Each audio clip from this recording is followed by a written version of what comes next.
Hey guys, welcome back to my channel Rangrez Ishq. और आप सुन रहे हैं मेरे साथ मेरी न्यू रियल स्टोरी जिसका नाम है मिलना था ना पर ना मिल सके। इसका पार्ट 14। तो आइए हम सीधे स्टोरी से स्टार्ट करते हैं।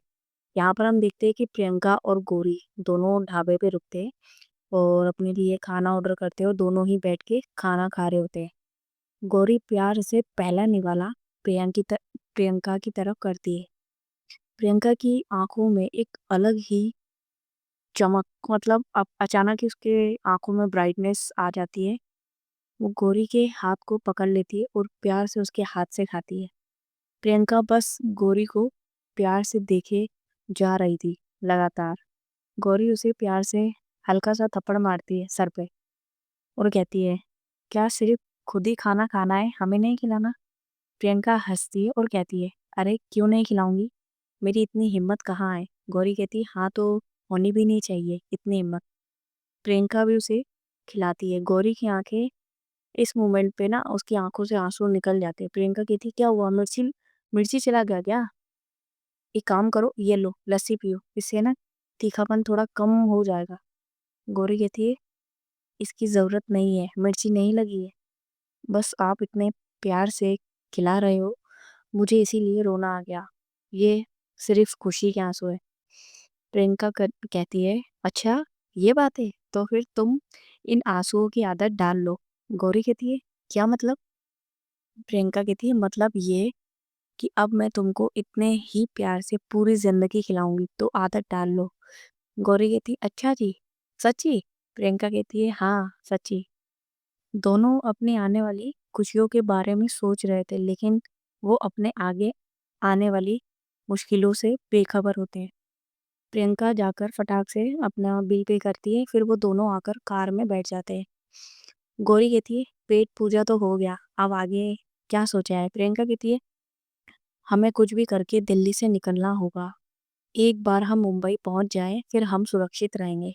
गौरी कहती है गौरी कहती है, मेरे भाई वहां भी तो पहुंच सकते हैं ना, फिर हम कैसे सुरक्षित रहेंगे? प्रियंका कहती है, उसकी चिंता तुम मत करो, वो मुंबई में हमारा कुछ नहीं बिगाड़ सकते।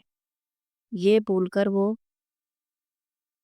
ये कहावत तो सुनी होगी ना तुमने कि अपनी गली में तो कुत्ता भी शहर शेर होता है। गौरी गुस्से में कहती है, क्या कहा आपने? मेरा भाई कुत्ता है? प्रियंका कहती है, अरे नहीं यार, मेरा मतलब वो नहीं था, मैंने बस एक एग्जाम्पल दिया था। गौरी कहती है, कुछ नहीं। गौरी कुछ नहीं बोलती और मुंह सुजा के बैठ जाती है। फिर प्रियंका कहती है, अच्छा आई एम सॉरी, ये लो कान पकड़ लेती हूँ। और वो अपने दोनों कानों को पकड़ लेती है। गौरी कहती, ठीक है, लेकिन आज के बाद याद रखना वो मेरे भाई है, इज्जत से नाम लेना। प्रियंका कहती, जो हुक्म मोहतरमा, अब चले? प्रियंका कहती, हाँ। ओ सॉरी, गौरी कहती, हाँ। प्रियंका सीधे अपनी कार को स्टार्ट करती है। वो कार चला तो रही थी, लेकिन उसके दिमाग में सिर्फ यही चल रहा होता है कि यहाँ से निकलेंगे कैसे। जरूर अभिषेक ने कोई ना कोई प्लानिंग जरूर की होगी हमें रोकने के लिए। इधर हम देखते हैं कि अभिषेक अपने एरिया में हर जगह चेकिंग करने का आदेश दे देता है। Railway station, airport, bus stand, हर जगह पुलिस चेकिंग चल रही होती है। संध्या का टाइम होता है, सूरज लगभग अस्त हो चुका होता है और उजाले की धीरे उजाले की जगह धीरे धीरे अंधेरा लेने लगता है। प्रियंका और गौरी ने एक दूसरे का हाथ बहुत टाइटली पकड़ रखा था। गौरी प्रियंका में ही खोई हुई होती है, उसे देखकर बस मुस्कुराती है, स्माइल कर रही थी। अचानक प्रियंका ब्रेक लगाती है। गौरी अपने ख्वाबों से बाहर आती, कहती, क्या हुआ, गाड़ी क्यों रोका आपने? प्रियंका कहती, आगे शायद चेकिंग चल रही है। गौरी कहती, कैसी चेकिंग? प्रियंका कहती है, मुझे भी नहीं पता, रुको मैं देखती हूँ। वो कार से उतरती है, थोड़ा सा आगे जाती है तो दो देखती है कि पुलिस वाले किसी लड़कियों के बारे में पूछताछ कर रहे हैं और उनके हाथों में गौरी और प्रियंका का फोटो होता है। वो जैसे ही ये देखती है वो तुरंत एक कार के पीछे छिप जाती है, क्योंकि एक पुलिस वाले की नज़र उस पर पड़ने वाली होती है।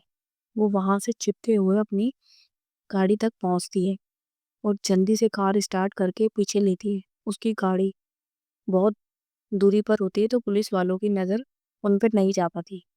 गौरी को बहुत आश्चर्य होता है। वो प्रियंका से पूछती है, क्या हुआ, आपने गाड़ी फिर से पीछे क्यों मोड़ ली? प्रियंका बहुत घबराई होती है। वो कोई जवाब नहीं देती, वो गाड़ी की स्पीड और बढ़ा देती है। गौरी कहती है, पहले तो ये गाड़ी की स्पीड कम कीजिए। और क्या हुआ, इतना घबराई हुई क्यों हो आप? प्रियंका कहती है, वो चेकिंग चेकिंग पता है किसकी चल रही है? गौरी कहती है, किसकी? प्रियंका कहती है, हमें ढूंढने के लिए उन पुलिस वालों के हाथ में हमारी फोटोज थी। गौरी कहती है, व्हाट? प्रियंका कहती है, यस। गौरी बहुत परेशान हो जाती है। प्रियंका उसके हाथों पर अपना हाथ रखती है और कहती है, डोंट वरी, मैं हूं ना, सब ठीक हो जाएगा। तुम परेशान मत हो, मैं कोई ना कोई रास्ता जरूर निकालूंगी। अब हमारे चारों ओर जाल बिछा हुआ है, हमें बहुत ध्यान से एक एक कदम रखना होगा। गौरी कहती है गौरी कहती है, सब ठीक हो जाएगा ना? प्रियंका कहती है, यस, सब ठीक हो जाएगा। रुको, मैं मुंबई के कुछ फ्रेंड्स हैं, उनसे बात करती हूँ, शायद वो कोई रास्ता बता दे। वो जैसे ही अपना फोन निकालती है, पॉकेट में हाथ डालती है, तो देखती है कि उसे फोन नहीं मिलता। इधर उधर ढूंढती है, उसे नहीं मिल रहा होता उसका फोन। गौरी प्रियंका को परेशान देखकर पूछती है, क्या हुआ, आप कुछ ढूंढ रही हो? प्रियंका कहती है, हाँ यार, मेरा फोन नहीं मिल रहा। गौरी कहती है, आप तो अपना फोन अपने पॉकेट में ही रखती थी। प्रियंका कहती है, ओ शिट। अपना सर सर पकड़ लेती है। गौरी कहती है, क्या हुआ? प्रियंका कहती है, मुझे लगता है मेरा फोन वहीं गिर गया जहाँ चेकिंग चल रही थी। गौरी कहती है, अब क्या होगा, हम कैसे निकलेंगे यहाँ से बाहर? प्रियंका कहती है, वो तो बात की बात है, अभी तो यही प्रे करो कि मेरा फोन किसी पुलिस वालों के हाथ में ना लगे, नहीं तो हमें उन्हें पता चल जाएगा कि हम यहाँ थे। गौरी अभी गौरी कहती है, अभी हम कहाँ जाएंगे, रात होने वाली है। प्रियंका कहती है, फिलहाल तो हमें इधर ही कहीं कोई रुकने लायक जगह तलाशनी होगी।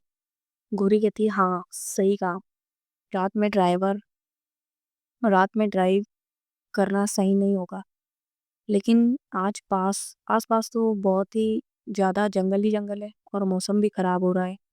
प्रियंका कहती है, चिंता मत करो बच्चा, महादेव है ना हमारे साथ, कभी कभी कुछ गलत होने नहीं देंगे। कभी कुछ ऐसा लगता है हमको कि कोई रास्ता नहीं है, बट महादेव रास्ता जरूर निकालेंगे। इधर हम देखते हैं कि एक आदमी की नज़र उस फोन पर पड़ती है और वो जाके फोन पुलिस वालों को दे देता है और बताता है कि ये फोन गिरा हुआ था उधर। वो पुलिस वाला उस फोन को ऑन करता है तो देखता है उस फोन के वॉलपेपर पर प्रियंका की पिक लगी होती है। वो देखता है तो शॉक हो जाता है, अपने एक साथी को भी दिखाता है, कहता है, देखो तो, तुम्हें भी ये लड़की वही लग रही है ना जो इस फोटो में है? साथ वाला कहता है, हाँ यार, ये तो वही लड़की है, लेकिन उस लड़की का फोन यहाँ क्या कर रहा है? जिसके पास फोन होता है, वो पुलिस वाला कहता है, इसका सिर्फ एक ही मतलब हो सकता है कि ये लड़की यहाँ आई थी, लेकिन हम लोगों को चेकिंग करते देख निकल गई होगी यहाँ से। मुझे अभिषेक सर को बताना होगा। एक काम करो, तुम गाड़ी लाओ जल्दी से, उन दोनों को कैसे भी करके पकड़ना होगा। और ये लोग सिर्फ इतनी ही बातें करते हैं और यहाँ से ये लोग इनको ढूंढना स्टार्ट कर देते हैं। प्रियंका और गौरी बहुत परेशान होते हैं। इधर मौसम भी खराब हो रहा होता है। इस तरफ हम देखते हैं कि वो पुलिस वाले अभिषेक को कॉल करके बता देते हैं और उसी ओर अपनी गाड़ी मोड़ देते हैं जिस तरफ प्रियंका की कार गई होती है। लगभग रात ही हो चुकी थी, चारों ओर गहरा अंधेरा होता है, ऊपर से जोर जोर से चल रही हवाएं उस रात को और भी डरावनी बना रही थी। इधर पुलिस वाले जब उस रास्ते से जा रहे होते हैं तो उनकी गाड़ी खराब हो जाती है। उनमें से एक जाकर गाड़ी चेक करता है, लेकिन वो अपना सर लेकिन वो क्या करता है, जब वो गाड़ी चेक कर रहा था तो वो अपना मुंह लेकर वापस आ जाता है। सब पूछते हैं, क्या हुआ है? तो कहता है कि गाड़ी खराब हो गई है, बिना मैकेनिक के तो ठीक होना असंभव है। उनमें से एक मेन होता है, वो जोर से गाड़ी के स्टीयरिंग पे हाथ मारता है, कहता है, शिट यार, इतना अच्छा मौका मिला था इन लड़कियों को पकड़ने का, वो भी गवा दिया। इधर प्रियंका को एक जगह कुछ लाइट सी जलती हुई दिखाई देती है। वो कहती है, गौरी, वहां देखो, शायद वहां कोई घर है। गौरी कहती है हाँ मुझे भी ऐसा ही लगता है। प्रियंका, इतनी तेज आंधी में कार ड्राइव कर पाना बहुत चैलेंजिंग हो सकता है, और वैसे भी ये जंगल एरिया है, इतनी आंधी में रिस्क नहीं लेना चाहिए। आई थिंक हमें वहाँ हेल्प मांगनी चाहिए। गौरी कहती है हाँ आप सही कह रही है, हमें रिस्क लेने की कोई ज़रूरत ही नहीं है, चलिए हम वहाँ जाके ट्राई करते हैं। प्रियंका कहती नहीं तुम रुको, तुमसे चला नहीं जा रहा है, मैं जाकर देखती हूँ। वो कार से उतरती है और वहाँ से जाने लगती है। वो जाकर घर का दरवाज़ा नॉक करती है, कहती है कोई है प्लीज़ हमारी मदद कीजिएगा। बहुत देर बाद एक ओल्ड लेडी दरवाजे को खोलती है, कहती है कौन है नास पिटा, इतने खराब मौसम में भी किसी को चैन से जीने नहीं देते, कीड़े पड़ेंगे इन लोगों के तो। प्रियंका जब ये सुनती है तो थोड़ा सा घबरा जाती है कि वो औरत दरवाजा नॉक करने पर इतना सुना रही है, वो क्या ही आसरा देगी। फिर भी बहुत हिम्मत करते हुए कहती है नमस्ते दादी, मैं और मेरी फ्रेंड इस तूफान में फंस गए, क्या आप आज रात भर हमें अपने घर रुकने दोगी। वो बूढ़ी औरत थोड़ा सा थोड़ा सा क्या बहुत ज्यादा खड़ूस थी यार। वो ध्यान से प्रियंका को ऊपर से नीचे तक देखती है।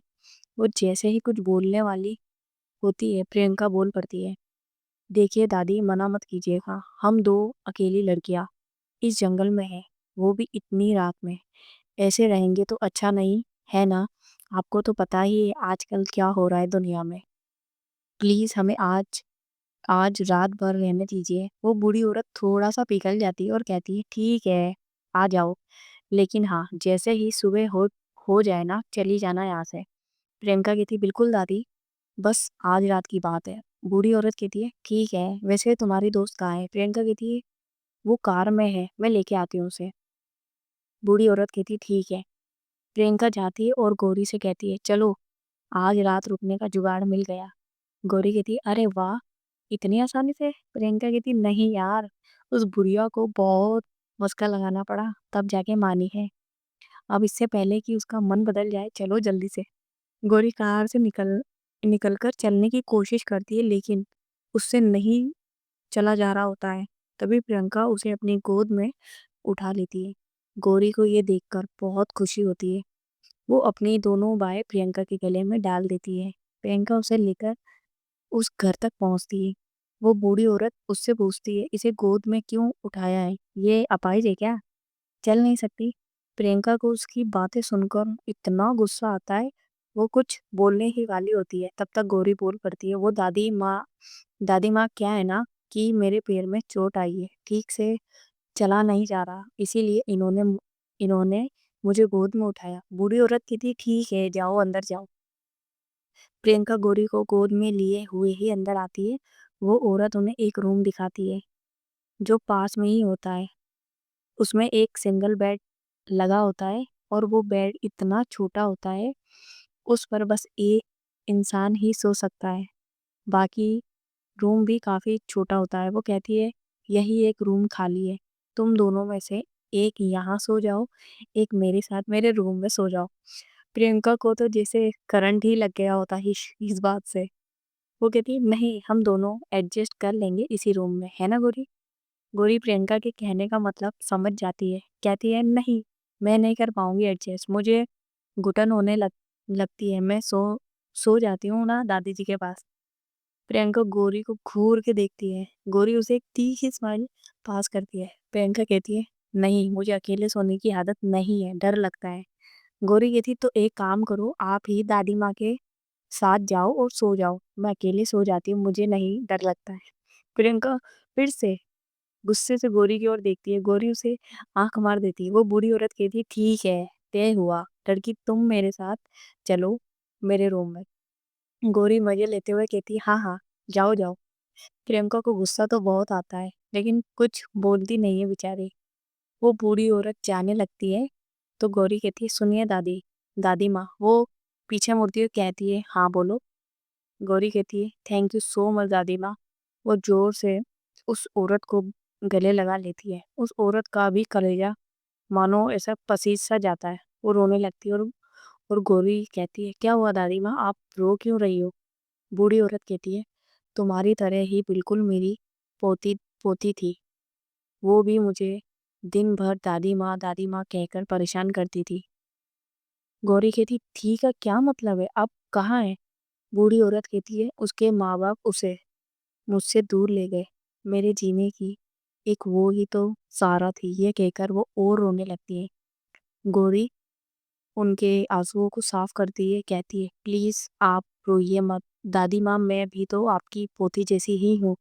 बूढ़ी औरत कहती है हाँ हाँ, तू बिल्कुल उसकी जैसी ही है। वो भी तेरे जैसी ही दिखती होगी। इतने सालों में हो सकता है उसे देख पा उसे देख कैसे पा सकती, क्योंकि इतने साल से वो मेरे से इतनी दूर चली गई, इतने साल भी हो गए, तो हो सकता है तेरी जैसी ही दिखती हो।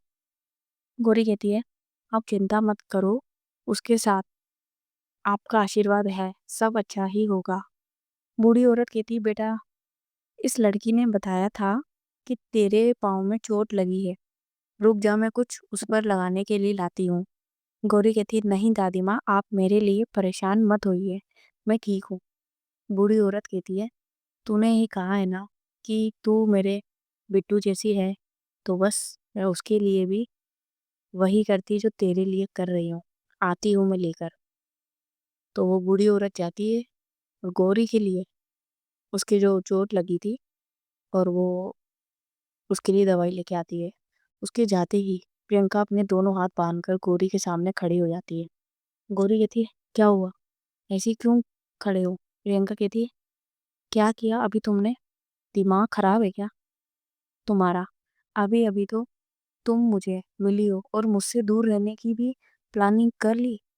तुमको पता भी है मैं कैसे रहूंगी रात भर तुमको देखे बिना। गौरी कहती है इतना भी आदत मत डालो मेरी, जिंदगी का क्या भरोसा, कभी ऐसा भी हो सकता है कि आपको मेरे बिना जीना पड़े, फिर कैसे रहोगी आप? प्रियंका गौरी के होठों पे अपने हाथ रख देती है, कहती है चुप, एकदम चुप। इसके आगे एक लफ्ज और मत बोलना। मैं तुमसे वादा करती हूँ हमारी लाइफ में ऐसा पल कभी नहीं आएगा और ना ही मैं आने दूंगी। हर उस मुसीबत से लड़ जाऊंगी जो हमें अलग करने की कोशिश करेगा। गौरी प्रियंका की आंखों में पूरी तरीके से डूब जाती है। उसकी बातों में कितनी सच्चाई होती है वो प्रियंका की आंखें बता रही थी, जिसे गौरी पढ़ने की कोशिश कर रही थी। दोनों एक दूसरे की आंखों में खो से जाते हैं और एक दूसरे के करीब आने लगते हैं। प्रियंका गौरी के बिल्कुल क्लोज होती है, इतनी क्लोज होती है कि गौरी उसकी सांसों को साफ साफ महसूस कर पा रही होती है। तभी वो बूढ़ी दादी माँ आ जाती है, कहती है ये क्या कर रही हो तुम लोग। प्रियंका कहती है प्रियंका तुरंत गौरी से दूर हो जाती है। गौरी भी होश में आती है, वो अपनी नजरें इधर उधर करने लगती है। प्रियंका कहती है प्रियंका देखती है कि बात बिगड़ने वाली है, तो वो कहती है वो दादी क्या है कि हाँ, वो ना गौरी की आंखों में कुछ चला गया था, इतनी तेज हवा चल रही है ना कि इसलिए वो वही मैं देख रही थी कि क्या है इसकी आंख में। वो बूढ़ी दादी भी प्रियंका की बातों में आ जाती है। वो गौरी के पास जाती है और उसे एक लेप देती है, कहती है लो बेटा, इसे जहाँ चोट लगी है ना वहां लगा लेना, ये जड़ी बूटियों का लेप है, इससे घाव जल्दी भर जाएंगे। गौरी उसे ले लेती है। बूढ़ी दादी प्रियंका से कहती है ओ लड़की, तुम चलो मेरे साथ, मेरे मेरे साथ चलो, वैसे भी बहुत रात हो गई है। प्रियंका को इतना गुस्सा आ रहा होता है, वो मन ही मन उस बुढ़िया को कोस रही होती है। प्रियंका जाने लगती है तो गौरी कहती है प्रियंका सुनिए। प्रियंका खुशी को इतनी खुश हो जाती है कि चलो फाइनली गौरी ने मुझे रोक लिया।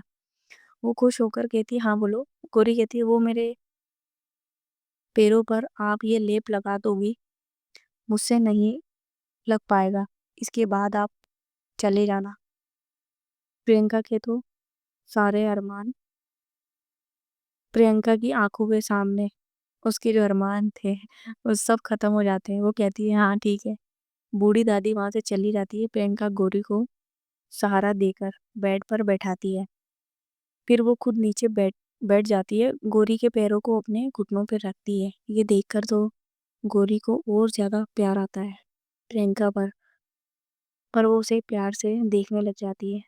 गौरी उसकी साड़ी गौरी अपनी साड़ी की थोड़ा-सा ऊपर करती है, फिर लेप गौरी जब अपनी साड़ी ऊपर करती है तो प्रियंका जहाँ चोट लगी होती है, वहाँ लगाने लग जाती है। वो बहुत प्यार से फूँक मारकर वो लेप लगा रही थी, जिससे गौरी को दर्द ना हो, और गौरी उसे पागलों की तरह देख रही थी। प्रियंका जब लेप लगा देती है तो पूछती है, "ये तो हो गया। तुम बता रही थी कि तुम्हारे घुटने में भी चोट लगी थी।" गौरी कहती है, "हाँ, लगी है।" सो गाइस, आज का पार्ट मैं यहीं पे वाइंड अप करती हूँ। स्टोरी थोड़ी-सी अभी शॉर्ट ही आएगी, क्योंकि मुझे बोलने में थोड़ी-सी प्रॉब्लम हो रही है यार। दिन भर मैं वहाँ पर इतना बोलती हूँ ना, ट्रेनिंग दे के मेरा गला इतना मतलब टायर्ड हो जाता है कि मैं जब स्टोरी रिकॉर्ड करती हूँ ना, तो मुझे ऐसा फ़ील होता है मेरी आवाज़ चेंज हो जाती है। तो मैं ज़्यादा इतना बोल भी नहीं सकती। इसीलिए जितनी भी स्टोरी आ रही है, आप लोग एडजस्ट करना, अंडरस्टैंड करना। आई होप आप लोग सब सपोर्टिंग मेरी सारी ऑडियंस है, और आप लोग बहुत अच्छे हो जो इतना सपोर्ट कर रहे हो। जैसी भी स्टोरी आ रही है सुन लो, और कमेंट करना, लाइक, सब्सक्राइब सब कर लेना। मिलते हैं नेक्स्ट पार्ट में। Tata, bye bye, take care.